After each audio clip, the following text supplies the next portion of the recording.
আমার ছাদে কিছু পুঁইশাক লাগাইছি। পুঁইশাকের বিচিও ছিল, আবার পুঁইশাকের ডাঁটাও ছিল, বাজার থেকে নিয়ে আসছে। যে ভালো পুঁইশাক হয়েছিল, মাঝে দিয়ে নিয়ে রান্না করছিলাম।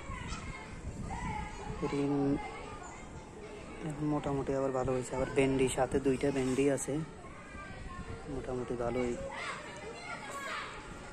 উপরে আছে, উপরে আমি এই যে লাগাইছি, বরবটি লাগাইছি। আর মরিচ হয়েছে কিছু,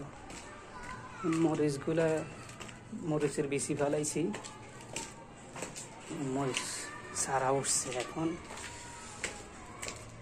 ভালো মাটি নাই, যে এই জন্য হইতেছে না। কবুতর আসি নষ্ট করে ফেলায়।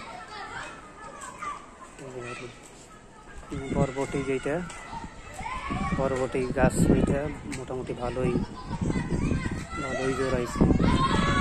বরবটিটা পুঁইশাক হয়েছে, পুঁইশাক মাঝে দিয়ে নিয়েছি, নিয়ে রান্না হয়েছে বাসায়।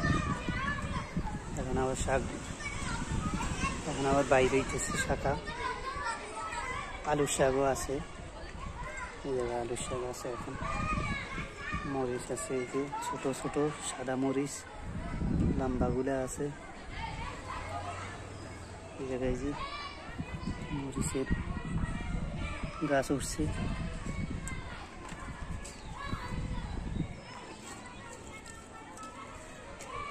দেখছেন না, আমার কবুতরগুলা মরিচ গাছগুলা, পুঁইশাকগুলা নষ্ট করে ফেলছে।